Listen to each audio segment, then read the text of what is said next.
Tinju Naga Penggetar Langit. Bagian 95. Han Yu menceritakan tentang sekte pedang bintang pada Feng Yuan, Xiao Yu, dan Leng Luo.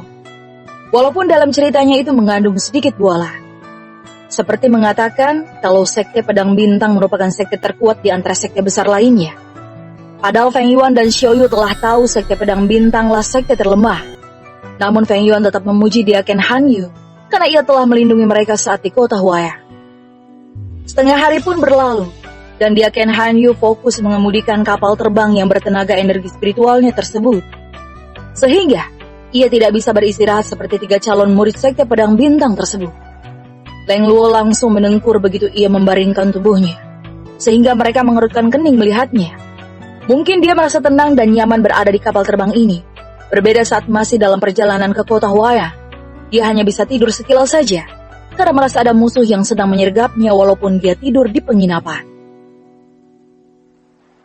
2 hari pun berlalu, kapal terbang telah menyeberangi lautan, dan memasuki benua tengah yang merupakan hutan belantara yang sangat luas dan habitat para siluman. Feng Yuan dan Xiao Yu langsung menoleh ke bawah, dan Han Yu sengaja terbang sejajar dengan awan tipis untuk menghindari serangan siluman. Apakah itu siluman yang setara dengan Nonasi? Tanya Xiao Yu saat melihat siluman dengan tubuh besar. Badannya seperti badan badak, namun kepalanya ada 3 seperti kepala ular. Nonasi? Han Yu tidak tahu siapa yang dikatakan oleh Xiao Yu, namun ia menduga itu adalah siluman kuat, karena Xiao Yu tampak menghormatinya. Itu setara Rana Chos Ensinga. Tetapi bila kami bertarung hidup mati, maka aku akan kalah walaupun basis kultivasiku sama dengannya. Kok bisa dia Ken Yu? Xiao Yu penasaran. Han Yu sekilas melihat Leng Luo yang masih tidur pulas, sehingga ia menyesal membawanya, karena dia takut dimarahi tetua, sebab pembawa murid yang pemalas. Kemudian Han Yu menatap siluman yang berlarian di dalam hutan belantara tersebut. Ia memiliki 3 kepala dengan 3 jenis energi spiritual berbeda, dan untuk membunuhnya, harus memenggal ketiga kepalanya. Itu sangat sulit bagiku.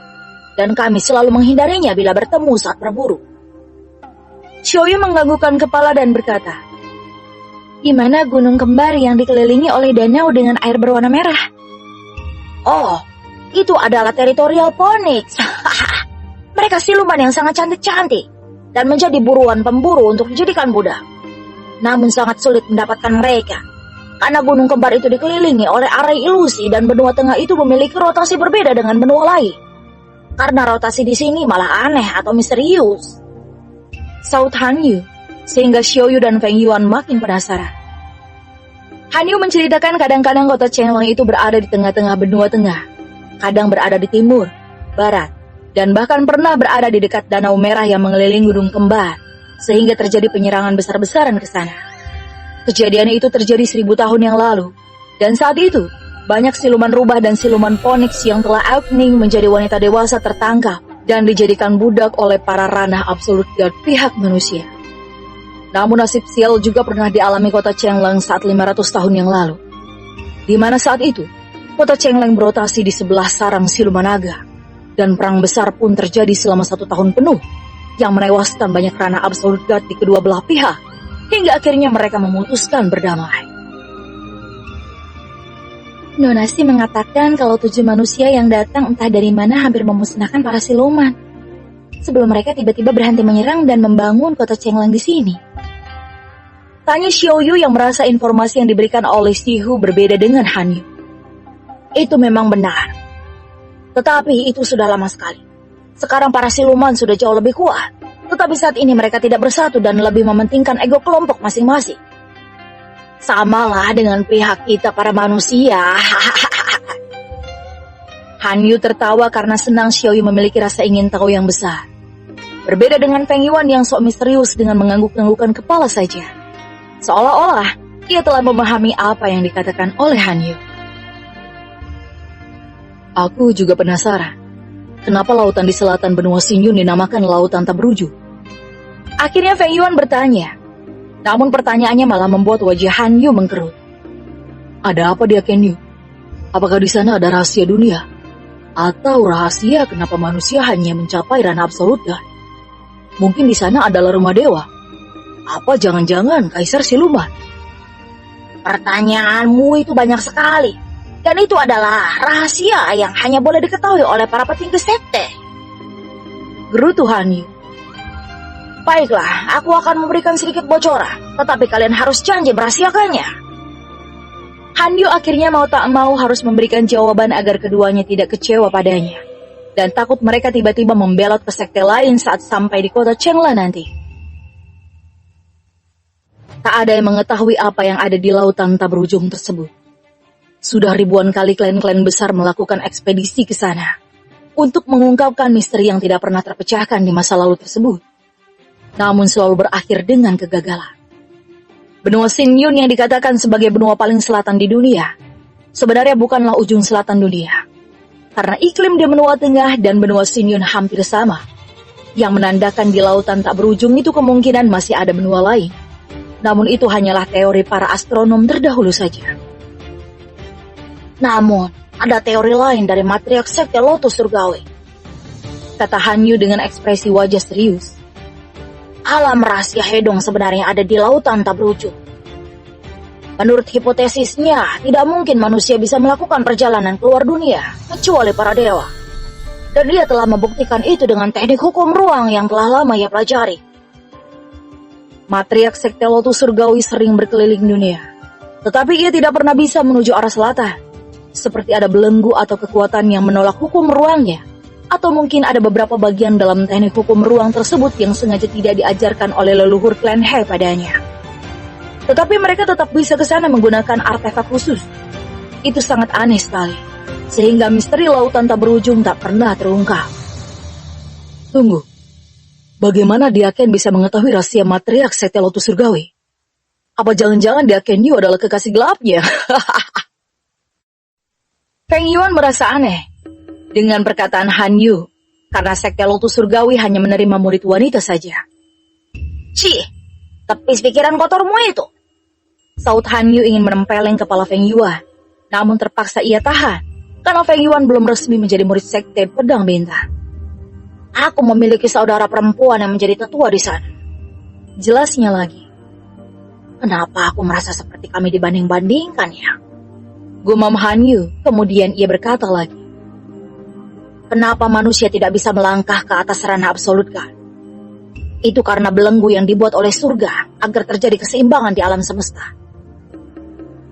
Bila manusia memiliki kekuatan sekuat dewa, maka dengan sifat manusia yang suka memberontak dan menutup kemungkinan akan terjadi perang antara kultivator manusia melawan dewa-dewi.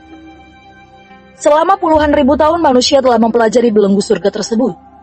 Namun saat mereka mencoba melangkah ke atas ranah absolut kan, mereka malah mati tanpa meninggalkan petunjuk apapun. Soal manusia tak bisa menjelajahi lautan tak berujung, Hanyu mengatakan karena siluman di sana sangat mengerikan dan sulit diatasi oleh manusia yang terbiasa bertarung di darat. Hanyu yang pernah ikut sekali dalam ekspedisi ke lautan tak berujung pernah melihat siluman paus besarnya seluas kekaisaran Xin. Itu adalah pengalaman yang paling mengerikan dalam hidupnya. Karena dalam ekspedisi itu, banyak rekan-rekannya yang tewas saat berusaha kabur dari serangannya. Feng Yuan dan Xiao Yu akhirnya mengerti. Ternyata dunia ini dipenuhi misteri yang sulit dicerna oleh akal sehat. 2 hari melintas di atas belantara benua tengah. Kapal terbang milik Han Yu akhirnya mendarat di depan gerbang masuk sekte Pedang Bintang. Aku penasaran, kenapa Diaken Yu dengan mudah menemukan kota Chengla? Bukanlah rotasi di benua tengah itu tidak beraturan? Tanya Feng Yuan. Itu mudah sekali. Karena aku menggunakan jimat petunjuk arah yang akan mengarahkan kapal terbang menuju kota Chenglan ini. Kapal terbang lain juga menggunakan jimat itu sebagai navigasi mereka. Sahut Han Yu. Sekte Pedang Bintang berada di sisi selatan kota Chenglan. Sedangkan bagian tengah adalah wilayah netral yang dapat dikunjungi oleh semua murid sekte. Dan di tempat itu juga berdiri restoran, penginapan, dan pusat perbelanjaan. Murid-murid sekte Pedang Bintang terdiri dari murid pelataran luar dan juga murid pelataran dalam yang hanya diisi oleh 100 murid terkuat serta dilatih langsung oleh penatua sekte. Anda pergilah melapor pada bagian administrasi dan tunjukkan plakat ini pada penatua yang sedang bertugas di sana. Katakan juga kamu di bawah bimbinganku. Kata Han Yu terpaksa menerima Leng Luo di bawah pengawasannya, karena ia adalah anak buah Feng Yuan. Aku tidak bisa selalu bersama Bos Feng. Sahut Leng Luo takut akan dirundung murid lain nantinya. Han Yu mengerutkan keningnya. Kenapa ia bisa mendapatkan nasib buruk begini? Karena akan melatih murid yang sangat penakut. Mungkin Leng Luo akan mengadu tiap hari karena dipukuli oleh murid lain. Kamu hanya ranah Tianzun dan bakatmu biasa-biasa saja.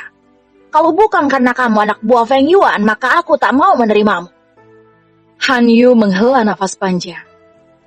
Melihat reaksi Han Yu, Leng Luo langsung menangkupkan tinju untuk menunjukkan rasa hormat dan segera menuju bagian administrasi untuk mendaftarkan nama sebagai murid pelataran luar. Beberapa murid yang mendengar pembicaraan mereka langsung keheranan, karena pendaftaran murid baru dibuka 2 hari lagi. Namun di agen Han Yu sudah merekrut 3 murid, dan kejadian ini belum pernah terjadi di Sekte Pedang Bintang. Han Yu langsung menuju Pavilion Bintang, bangunan berbentuk pagoda yang ada di puncak bukit kecil atau sering disebut Bukit Bintang, dan merupakan kediaman para penatua dan patriark Sekte Pedang Bintang. Yang ini apa dia Feng Yu? 2 murid pelataran dalam yang berjaga di pintu masuk Pavilion Bintang langsung menangkupkan tinju saat Han Yu tiba di puncak Bukit Bintang. Han Yu menganggukkan kepala dan berkata, Katakan pada Patriark bahwa aku telah merekrut 2 murid baru secara langsung. Dia Ken Yu, Anda telah menyalahi regulasi penerimaan murid baru. Bukankah sekte mengutusmu hanya untuk menawarkan iming-iming bagus agar murid-murid mendaftarkan diri ke sekte kita saat di arena gladiator nanti? Bukannya pergi melapor, Yang Kai malah mengkoreksi kesalahan Han Yu. Apa hakmu berbicara begitu padaku? Cepat laporkan apa yang kukatakan pada Patriark. Saut Han Yu dengan ekspresi wajah masam, sehingga Yang Kai buru-buru masuk ke dalam Pavilion Bintang, takut Han Yu akan menghukumnya nanti. Zhang Fei mundur selangkah, takut ia kena getahnya juga, dan memperhatikan basis kultivasi Feng Yuan dan Xiao Yu. Ranah Immortal dan Ranah Se, bakat mereka lumayan juga, gumamnya. Patriark Sekte Pedang Bintang sedang melakukan musyawarah dengan para penatua. Tema pembahasan mereka adalah cara menarik minat murid jenius bela diri ke sisi Sekte Pedang Bintang. Karena sekte hanya mampu menarik murid dengan bakat rendah saja. Sehingga setiap ada kompetisi antar sekte, maka Sekte Pedang Bintang hanya akan menjadi peringkat terakhir saja. Tahun lalu, Sekte Lotus Surgawi mendapatkan murid terbaik dengan basis kultivasi Ranah Chao Sheng Singa, dan usianya baru 25 tahun. Mereka sangat beruntung sekali, kata penatua Han Jianseng sembari mengelus jenggot putihnya. Aku mendengar kabar kalau ia sebenarnya mendatangi klan murid tersebut dan memaksa patriarknya untuk menyerahkan gadis itu ke Sekte Lotus Surgawi. Padahal gadis tersebut akan dijadikan selir oleh kaisar. Sungguh sial sekali nasib kaisar tersebut. Sahut penatua Jiang Zhen. Sebenarnya benua Xingyun telah muncul sepasang suami istri ahli bela diri berbakat tinggi. Dan keduanya pengguna pedang. Namun sayang sekali, diaken kita kehilangan kontak dengan mereka. Karena keduanya malah berbuat masalah dengan klan Xiao dari benua barat. Penatua Ling Tao ikut membeberkan sedikit informasi. Cih, sudah hilang kontak baru kau katakan. Coba mereka masih di sana. Maka kamu diam-diam akan merekrut mereka sebagai muridmu, kan? Salah penatua Bing Yun yang bibirnya sangat merah, walaupun wajahnya sudah keriput, namun pesona kecantikan masa mudanya masih terpancar hingga sekarang. Bukan begitu, Saudario. Walaupun aku memberitahu kalian, kita takkan bisa berbuat apa-apa di hadapan klan Xiao. Kecuali 4 sekte lain mau membantu kita untuk melawan klan Xiao. Namun itu tidak akan mungkin, karena matriark Li Ruxu berasal dari kerajaan Heidong juga. Jawabnya sembari mengelus-elus jenggot putihnya.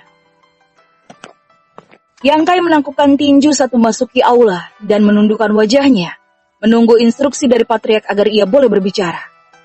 Ada apa? Tanya patriark sekte, sehingga seluruh penatua menoleh ke arahnya. Diaken Han Yu telah merekrut 2 murid dari kota Huaya, dan dia ingin meminta petunjuk dari patriark. Sahut Yang Kai. Ada, kenapa dia malah merekrut murid sebelum waktunya? Cih, dasar si bodoh itu. Penatua Han Jianseng menggerutu, karena Han Yu merupakan diaken yang berada di bawah pengawasannya. Patriark Sekte hendak mengatakan kalau kedua murid itu disuruh mendaftar di area gladiator saja. Tetapi tiba-tiba, ia merasakan fluktuasi energi spiritual di udara. Para penatua segera menarik senjata masing-masing, bersiap untuk bertarung, dan semuanya keluar dari pavilion bintang. Feng Yuan terkejut melihat para penatua malah melayang di udara, dan menduga-duga ada siluman kuat yang sedang menyerang Bukit Bintang. Patriark Sekte Pedang Bintang menoleh ke arah Feng Yuan, dan ia terkejut saat mengetahui basis kultivasi Feng Yuan adalah ranah immortal. Itu termasuk bakat yang sangat langka, dan mengubah pikirannya. Kini ia akan merekrut keduanya. Namun Matriark Sekte Lotus Surgawi muncul dari celah udara dengan senyum menawan, sehingga penatua Bing Yun cemberut menatapnya, karena ia tidak bisa menjadi awet muda seperti wanita sepuh yang umurnya tidak diketahui tersebut. Ara, aku tersanjung seluruh patriark dan para penatua Sekte Pedang Bintang menyambut kedatanganku. Liu Ruxu mengedipkan matanya, namun patriark dan para penatua segera membuat penghalang energi spiritual. Diaken Han Yu lupa mengatakan kalau matriark Liu Ruxu sedang melepaskan teknik kupu-kupu penggoda, sehingga target yang terkena teknik itu akan berhalusinasi, sedang melakukan hal mesum dengan wanita yang ia sukai. Yur sayang, ayo kita menggunakan gaya. Belum selesai Feng Yuan berbicara, Xiaoyu langsung menutup mulutnya. Namun Feng Yuan langsung memeluk Xiaoyu, sehingga semua terkejut melihatnya. Tak usah khawatir, mereka adalah sepasang suami istri. Seru Han Yu dengan senyum masa. Ara, dia agresif sekali. Aku jadi ingin bergabung juga. Canda Liu Ruxu sembari mencintikan jarinya, sehingga teknik kupu-kupu penggoda tersebut menghilang, dan Feng Yuan kebingungan karena telah memeluk Xiaoyu. Kenapa kamu kesini? Jangan bilang ingin merekrut kedua muridku tersebut. Patriark Sekte Pedang Bintang langsung turun ke sebelah Feng Yuan. Aku tak menyangka Patriark Zheng Shaoxing sangat pintar. Saut matriark Liu Ruxu turun ke sebelah Xiaoyu. Namun Xiaoyu malah memegang erat lengan Feng Yuan, sehingga matriark Liu Ruxu mengerutkan keningnya, karena merasa akan sulit untuk meyakinkan Xiaoyu agar memasuki Sekte Lotus Surgawi saja. Anda pulang saja, kecuali kamu merekrut suaminya juga, barulah mereka mau pergi bersama. Sekarang kamu kalah bersaing denganku, matriark Liu. Zhang Shaoxing tertawa terkekeh-kekeh. Liu Ruxu terdiam cukup lama, bahkan ia menggigit kukunya yang panjang hingga terputus. Kemudian ia memiliki sebuah ide cemerlang. Aku adalah wali kota Chenglan di periode ini, dan kamu telah melanggar perjanjian yang disepakati bersama. Zhang Shaoxing mengerutkan keningnya dan berkata, apa maumu sebenarnya? Mudah saja. Keduanya akan ikut denganku ke Sekte Lotus Surgawi. Sahut Liu Ruxu, sehingga Han Yu dan semua orang terkejut mendengarnya. Karena masuk ke Sekte Lotus Surgawi adalah idaman laki-laki, maka Feng Yuan akan menjadi lelaki tertampan bila menjadi murid Lotus Surgawi, dan menjadi musuh laki-laki di seluruh dunia. Hai, jangan marah dulu saudari Zhang. Bocah mesum ini akan tetap menjadi murid kalian. Namun aku meminjamnya agar muridku bisa memiliki pelayan. Dia mengedipkan mata pada Feng Yuan. Kenapa aku merasa pernah bertemu dengannya ya? Tapi di mana? Gumam Feng Yuan merasakan aura yang familiar dari Liu Ruxu. Zhang Shaoxing menghela nafas dalam-dalam. Ia tidak bisa menolak keinginan Liu Ruxu dan langsung mengangguk pelan, menyetujui permintaannya. Siang hari, dia harus berada di Sekte Pedang Bintang dan akan menjadi murid penatua Ling Tao. Dan sisanya aku serahkan padamu saja. Liu Ruxu tersenyum bahagia dan membalut Feng Yuan dan Xiaoyu dengan energi spiritualnya. Feng Yuan ingin mengutuk kedua pemimpin sekte tersebut karena mereka membuat keputusan tanpa persetujuan darinya dan Xiaoyu. Namun tiba-tiba mereka memasuki ruang hampa. Selamat penatua Ling. Anda telah mengasuh monster ganas yang akan mengharumkan nama Sekte Pedang Bintang. Penatua Ling Tao sangat senang mendengar pujian dari para penatua yang sebenarnya sangat iri padanya, karena patriark pilih kasih dalam penunjukan guru untuk Feng Yuan. Bersambung.